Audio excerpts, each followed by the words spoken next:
नमस्ते my YouTube family. जय छठी मैया। आप सब कैसे हैं? आशा करती हूँ आप सब बहुत अच्छे होंगे। तो यहाँ पर मैं आप सबके साथ छठ पूजा का ब्लॉग शेयर कर रही हूँ और इससे पहले मैं आपके साथ 2 ब्लॉग शेयर कर रही हूँ। आप सबने बहुत प्यार दिया, इसके लिए दिल से थैंक यू। तो तीसरा ब्लॉग है तीसरे दिन का। इस दिन सब कोई शाम को नदी जाते हैं और जो व्रत करती हैं ना वो अर्घ देती हैं डूबते हुए सूरज को, और नेक्स्ट डे अर्घ दिया जाता है उगते हुए सूरज को। तो इस दिन शाम को नदी जाने से पहले सुबह से सब प्रसाद वगैरह बनाना होता है, और प्रसाद में मेन प्रसाद बनाना होता है ठेकुआ। तो ये सब सुबह उठकर हम नहा हुआ कर अच्छे वस्त्र पहनकर ठेकुआ बनाने यहाँ बैठ गए हैं। मैं, मेरी सासू माँ, मेरी मम्मी और मेरी ननंद, हम सब कोई मिलके बना रहे हैं। ठेकुआ बहुत ज़्यादा क्वांटिटी में बनता है। तो यहाँ मेरी ननंद को देखिए, वो सारा कुछ तैयार कर रही है, यहाँ पर आटा वगैरह गूंद रही है। तो आप सबने कभी ठेकुआ खाया है प्रसाद? जरूर बताइएगा, बहुत अच्छा लगता है ना। कमेंट बॉक्स में बताइएगा कि आप सबको कैसा लगता है। तो यहाँ पे सब कोई हम लोग ठेकुआ प्रसाद बना रहे हैं। फिर फ्रूट्स वगैरह आएगा, उसे धोकर अच्छे से हम उसको सजाएंगे। जो सूप पर होते हैं ना, उसे सजाया जाता है। प्रसाद में ठेकुआ के साथ बहुत सारे फल चढ़ते हैं और बहुत ही प्रकार के फल चढ़ते हैं। गन्ने वगैरह भी लगते हैं इसमें। तो वो सारे फल इसमें छठ पूजा पे यहाँ पर सब कुछ लाया जाएगा। उसे हम एक एक करके धो लेंगे, धोकर सूप पर सजा लेंगे। तो यहाँ पर देखिए सासू माँ सारे ठेकुआ को इधर यहाँ पर मतलब हम तल ले रही हैं।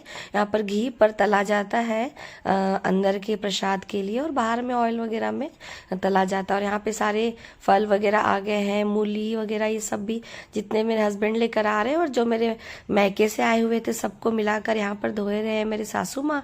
कुछ वो धोए और कुछ मैं धो ली हूँ। और यहाँ पर धोने के बाद उसे अच्छे से सजा लेंगे हम। बहुत अच्छा लग रहा था। आज की सुबह मेरा पूरा फास्ट था, पूरा दिन मुझे निर्जला रहना था।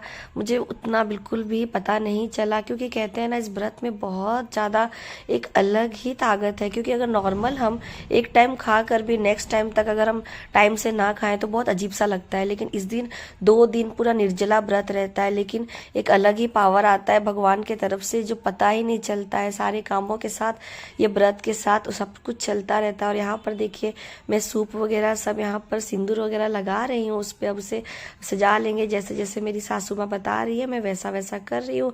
दिया वगैरह सब कुछ बन गया है, क्योंकि ये व्रत ना बड़ों से ही पूछ कर, उनसे समझ कर ही करना चाहिए। इसीलिए मैं हमेशा उनसे हर एक चीज़ पूछ पूछ कर ही कर रही थी, क्योंकि मुझे भी बहुत डर लगता है इस व्रत पे कि हर कोई चीज़ नियम यहाँ का ना टूटे, कुछ खराब ऐसा कुछ ना हो जिससे कि छठी मैया हमसे नाराज हो। तो मैं भी यहाँ पर जितना देखिए जैसे मेरी सासू माँ बता रही है मैं सजा ले रही हूँ। बहुत सुंदर लगता है। यहाँ पे ठेकुआ वगैरह इस तरह से सजा लेते हैं, फिर फल वगैरह रख लेते हैं। तो ये सब में भी टाइम लग जाता है। तो पहले हमने ठेकुआ का प्रसाद बना लिया था और उसके बाद ये सब सजा लेंगे। फिर सब कोई तैयार होके चलेंगे छठ घाट नदी पर, और वहाँ पर देंगे भगवान को अर्घ। तो बहुत ही अच्छा लग रहा था मुझे। छठ पूजा जब मैं करती हूँ ना मुझे बहुत खुशी लगता है, और मेरे हस्बैंड को भी, उन्हें भी बहुत अच्छा लगता है। घर पे छठ होने से पहले मेरी सासू माँ करती थी, लेकिन अब उनसे थोड़ा उतना फास्ट वगैरह नहीं हो पा रहा है, तो वो अभी नहीं कर पा रही हैं। तो मेरे हमेशा ये बोलते थे कि तुम करो तुम करो। तो मैं बोली ठीक है मैं करूँगी। और वैसे भी मेरा मन्नत था, मेरे बच्चों के लिए मुझे करना था। तो मैं ये सोची थी मेरे बच्चे थोड़े बड़े हो जाएंगे तो मैं करूँगी।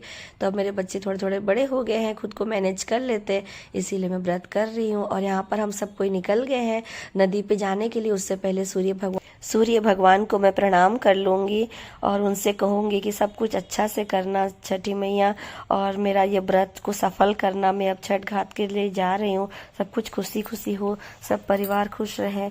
मैं उनसे ही प्रार्थना करते करते नदी तक जाऊँगी। और ये वही मंदिर जो हमने मन्नत था हमारा और हमने पूरा किया है।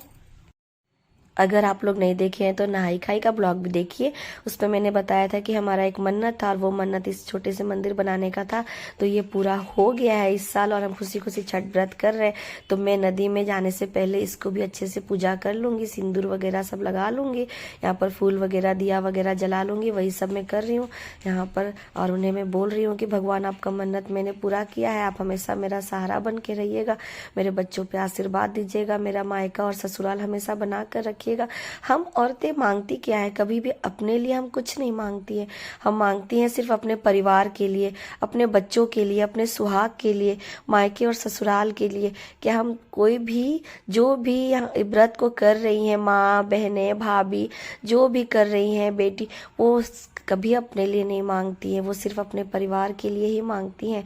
और वो ये जो भी कष्ट कर कर या सह कर फास्ट करके वो कर रही है अपने परिवार के लिए, और उन परिवार भी उनका पूरा साथ देते हैं इस व्रत में।